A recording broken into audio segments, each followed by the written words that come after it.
রব্বি লা তাযার আলাল আরদি মিনাল কাফিরিনা দাইয়ারা। আল্লাহ একটা কাফেরও জমিনে বাঁচায় রাখবেন না।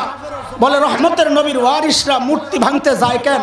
বলে যায় এই জন্য আমরা খলিল ইব্রাহিম মূর্তি ভাঙ্গার প্রধান পুরুষ, খলিল ইব্রাহিমের ওয়ারিস। বলে রহমতের নবীর ওয়ারিসরা আবার কাউকে আঘাত করতে যায় কেন? কারণ আমরা নবী মূসার ওয়ারিস, এক ঘুষি দিয়েই শেষ। বলে রহমতের নবীর ওয়ারিসরা আবার ক্ষমতায় যেতে চায় কেন? কারণ আমরা নবী দাউদ আর সুলাইমানের ওয়ারিস, রাষ্ট্র ক্ষমতা চালানো আমাদেরই কাজ। বলে রহমতের নবীর ওয়ারিসরা আবার কল্লা দিতে চায় কেন? আরে কেন চাইবো না, আমরা তো নবী জাকারিয়ার ওয়ারিস। দুইটা মিছিল চালু হয়ে গেছে। এক মিছিলের নেতৃত্বে আবু লাহাব, আরেক মিছিলের নেতৃত্বে মুহাম্মদুর রাসূলুল্লাহ সাল্লাল্লাহু আলাইহি ওয়াসাল্লাম। এক মিছিলের যিনি প্রধান, তার বক্তব্য হচ্ছে তাওহীদের বাণী শোনানো, শত্রুকে ভয় না পেয়ে, নিজের ক্ষতির আশঙ্কার ভয় না পেয়ে, জানের পরোয়া না করে তাওহীদের বাণী শোনায়া দেওয়া। আরেক গ্রুপ, আরেকটা মিছিল চালু হয়েছে। সেই মিছিলের নেতৃত্বে আবু লাহাব, যাদের কাজ হচ্ছে যারা হকের কথা বলবে, হকের ঝান্ডা তুলে নিবে, দুনিয়ায় আল্লাহর শরীয়ত আল্লাহর দ্বীন কায়েমের কথা বলবে, তাদেরকে প্রতিহত করার জন্য অস্ত্র হাতে নেওয়া গ্রুপ। দুইটা গ্রুপ চালু হয়ে গেছে। কিয়ামত পর্যন্ত এই মিছিল চলতে থাকবে। সিদ্ধান্ত আমাকে নিতে হবে, আমি কোন মিছিলে অংশগ্রহণ করব। তাওহীদের কথা বলে জালিমের মোকাবেলা করব, নাকি কেউ দ্বীনের কথা বললে তার বিরুদ্ধে দাঁড়াবো। আমাকে সিদ্ধান্ত নিতে হবে মুসলমান। আজকেও এই দুইটা ধারা চালু আছে। আজকে স্পষ্ট করা লাগবে, হতে হবে, সিদ্ধান্ত নিতে হবে যে যদি আল্লাহ আল্লাহর রাসূলের বিরুদ্ধে কেউ অস্ত্র ধরে আমার ভূমিকা কি হবে। আমি লেজ গুটায়া পালাবো, নাকি নবী যা করেছেন তাই করব। আমাদেরকে সিদ্ধান্ত নিতে হবে। দ্বীনের জন্য, শরিয়ার জন্য যদি ঘাম ঝরাতে হয় ঘাম দিব, রক্ত ঝরাতে হয় রক্ত দিব, সম্পদ দিতে হয় সম্পদ দিব। সন্তান এতিম হোক, পরোয়া করা যাবে না।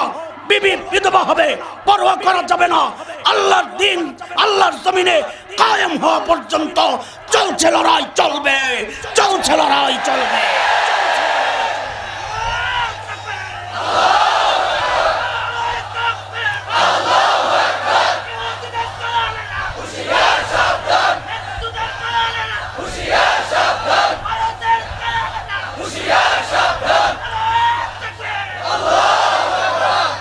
আল্লাহ আয়াত নাযিল করলেন, তাব্বাত ইয়াদা আবি লাহাবিন ওয়া তাব। এই যে এইভাবে বললাম না, একটা শ্রেণী আছে, আমাদের এই লেবাসেরও আছে। তাদের কথা হইল এইটা দিন, রহমতের নবীর ওয়ারিসরা আবার এত খেপা যায় কে? খোসা, খোসা, এটার নাম কি বলেন? কিটা? আমরা বলি কি, হ্যাঁ আমরা রহমতের নবীর ওয়ারিস, ঠিক আছে। তবে নবী আলাইহিস সালাম কিন্তু আমাদের পরিচয় দেওয়ার ক্ষেত্রে শুধুমাত্র রহমতের নবীর ওয়ারিস এই কথা বলেন নাই। নবী কি বলেছেন? ইন্নাল উলামা ওয়ারাসাতুল, সবাই জোরে সোরে মানে ওলামারা হচ্ছেন, এই যে শব্দ তো ঠিকই বলছিলেন, তর্জমা তো গলত করে লাইলেন। নবীর না নবীদের? আম্বিয়া কি এক নবী না সব নবী?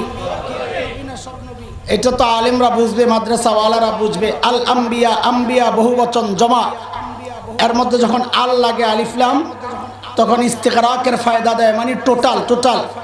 হযরত আদম থেকে আখেরি পয়গম্বর পর্যন্ত সমস্ত নবীর ওয়ারিস হচ্ছে ওলামারা।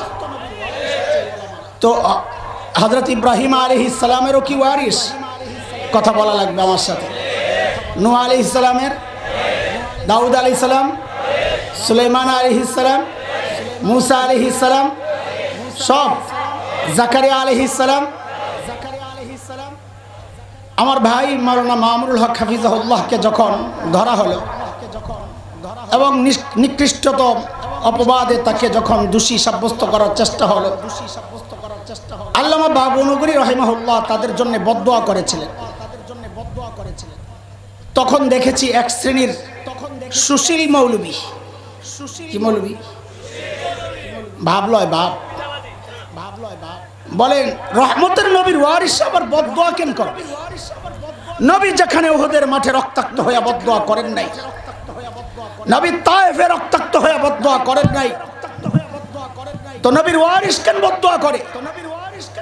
তো জবাব হইল আমরা খালি রহমতের নবীর ওয়ারিস না, আমরা নবী নূহ আলাইহিস সালামের ওয়ারিস, যিনি বদদোয়া করেছিলেন রব্বি লা তাযার আলাল আরদি মিনাল কাফিরিনা দাইয়ারা, আল্লাহ একটা কাফেরও জমিনে বাঁচায় রাখবেন না। বলে রহমতের নবীর ওয়ারিসরা মূর্তি ভাঙতে যায় কেন? বলে যায় এই জন্যে আমরা খলিল ইব্রাহিম, মূর্তি ভাঙ্গার প্রধান পুরুষ খলিল ইব্রাহিমের ওয়ারিস। বলে রহমতের নবীর ওয়ারিসরা আবার কাউকে আঘাত করতে যায় কেন? কারণ আমরা নবী মূসার ওয়ারিস, এক ঘুষি দিয়েই শেষ। বলে রহমতের নবীর ওয়ারিসরা আবার ক্ষমতায় যেতে চায় কেন? কারণ আমরা নবী দাউদ আর সুলাইমানের ওয়ারিস, রাষ্ট্র ক্ষমতা চালানো আমাদেরই কাজ। বলে রহমতের নবীর ওয়ারিসরা আবার কল্লা দিতে চায় কেন? আরে কেন চাইবো না, আমরা তো নবী জাকারিয়ার ওয়ারিস। তুমি খালি একটাই দেখবা,